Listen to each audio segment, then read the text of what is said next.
असम के सोनितपुर जिले के तहत धेकियाजुली थाना क्षेत्र के मोनूजुली में एक युवक पर अपनी मां और बहन के साथ मानसिक प्रताड़ना करने का गंभीर आरोप लगा है। इतना ही नहीं, धेकियाजुली विधानसभा क्षेत्र के अंतर्गत आने वाले चेनीमारी ग्राम पंचायत के अध्यक्ष पार्थ जित रॉय के साथ दुर्व्यवहार करने और उन पर हाथ उठाने का भी आरोप उसी युवक के खिलाफ किया गया है। लगातार प्रताड़ना और उत्पीड़न से त्रस्त होकर पीड़ित मां ने अंततः धेकियाजुली थाने में उक्त युवक के खिलाफ एक लिखित प्राथमिकी दर्ज कराई है। मामले को लेकर पीड़ित मां और बहन ने अपनी दर्द भरी आपबीती साझा की है।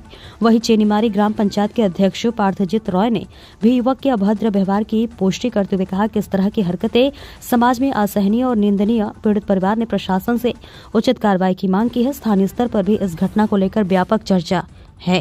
प्रशांत बैश्य की रिपोर्ट। घटना तो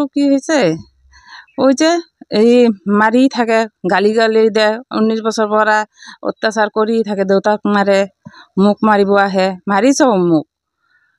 এই সহ্য কৰি আছো। কালি আমাৰ ছোৱালীটো মাৰিছে। আজি কয়দিন পিছত ছোৱালীটোৰ লগত লাগি আছে। পিছত আমি গাঁৱৰ মানুহ মাতিছোঁ, পাত্ৰজৰে মাতিছোঁ।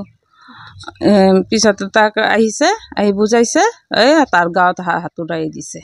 কাৰ গাঁৱত হাতুৰাই দিছে? ওই পাত্ৰজি। আপোনালোকৰ প্ৰেচিডেণ্টৰ? তেনে তেখেতে ইয়াত বুজাব আহোঁতে এনেকুৱা কৰিছে? আমাৰ চোতালত মাৰিছে। এতিয়া আপোনালোকে এজাহাৰ দাখিল কৰিছে নেকি? এজাহাৰ দিছোঁ। আপুনি ল'ৰাৰ বিৰুদ্ধে এজাহাৰ দাখিল কৰিছে? দিছোঁ। সঞ্জু সৰকাৰ। ঘটনাটো কালি মই ইয়াতে ৰখি আছিলোঁ। তাই কৈছে যে মই মোবাইলত ফটো উঠাইছোঁ, মোৰ মোবাইলটো তাৰ হাতত দিব লাগে। মই পাৰ্চনেল জিনিস মই কিয় হাতত দিম? তুমি যদি মোৰ মোবাইলটো চাবা, মোৰ হাতৰ পৰা চোৱা। কয় নাই, মোৰ মোবাইল হাতত লাগে, এইটো কাৰণে মোক গালি পাৰিছে বেয়া। সেইটো মই ক'ব নোৱাৰোঁ, ইমান বেয়া গালি পাৰিছে। তাৰপিছতে মোক মাৰিছে। তাৰপিছত মই মাক ফোন কৰিছোঁ, চবকে ফোন কৰি মাতিছোঁ। মাক কয় তো মই যে মাৰিছোঁ প্ৰুফ আছে নেকি, প্ৰুফ দেখাবলৈ এনেকুৱা কৈ আছে। তাৰপিছত গাঁৱৰবিলাক মানুহক মাতিছোঁ। পাৰ্থজিত ৰয় আমাৰ লগৰ প্ৰেচিডেণ্ট হয়, তাকো মাতিছোঁ। তাৰপিছত আহিছে, তাৰ গাঁৱত হাত তুলি দিছে। ঘটনাটো বৰ দুখ লগা বিষয় যে এজন ল'ৰাই নিজৰ মাতৃ আৰু ভগ্নীক ইমান নিৰ্মমভাৱে আজি বিগত কেইবা বছৰ ধৰি অত্যাচাৰ কৰি আছে। তেখেতলোকক মানে ঘৰৰ পৰা ওলাই দিয়ে, মাৰপিট কৰে। তো এই কথা আমি গম পাই মই স্থানীয় সমাজ সেৱক লগতে চেনিমাৰী পঞ্চায়তৰ সভাপতি হিচাপে তেখেতসকলে মাতৃ আৰু ভগ্নী মোক সঞ্জু চৰকাৰৰ মাতৃ আৰু ভগ্নীয়ে মোক অৱগত কৰায় বস্তুটো যে তেখেতৰ অত্যাচাৰ চলি আছে। তো মই কালি তাক বুজাবলৈ যাওঁতে তেখেতে উল্টা মোৰ ওপৰতেই প্ৰহাৰ কৰে। তো মানে ইমান দুখ লগা আৰু মানে ইমান দুখ লাগিছে যে কালি আমাক দাও দি মাৰিব খুজিছে।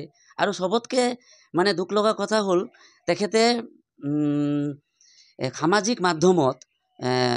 মাধ্যমত মোৰ বিষয়ত, মোৰ ওপৰত নানান ধৰণৰ মিছা অপপ্ৰচাৰ চলাই আছে যে মই জিঅ'টেক কৰোঁতে কাৰোবাৰ পৰা পইচা লৈছোঁ, একো প্ৰমাণ নোহোৱাকৈ, তথ্য নোহোৱাকৈ মোক সমাজত হেয় প্ৰতিপন্ন কৰাৰ চেষ্টা চলাই আছে। তো মই বিচাৰোঁ যে এই দুখীয়া যে মাতৃ আৰু ভগ্নীৰ ন্যায় পাক। আৰু তেখেতৰ খুৰাৰ ল'ৰা, বৰদেউতাৰ ল'ৰা, তেখেতো ইয়াতে আছিলে। তেখেতকো ঘৰটোৰ ভাঙি ইয়াৰ পৰা সঞ্জু চৰকাৰে ইয়াৰ পৰা খেদাই পঠাইছে, দাও দি তাক দৌৰাইছে। তো মই বিচাৰোঁ এটা শুদ্ধ এটা বিচাৰ বিচাৰোঁ, ন্যায় বিচাৰোঁ।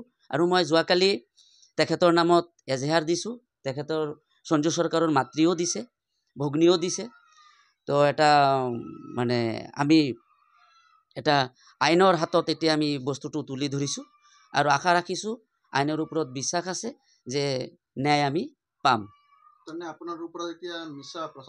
মিছা অপপ্ৰচাৰ কালি ফেচবুক লাইভত অপপ্ৰচাৰ চলাইছে, কিবা কিবি 3-4টা ভিডিঅ' বনাইছে। মই এইটো কৰিছোঁ, কোনো তথ্য নাই, কোনো প্ৰমাণ নাই।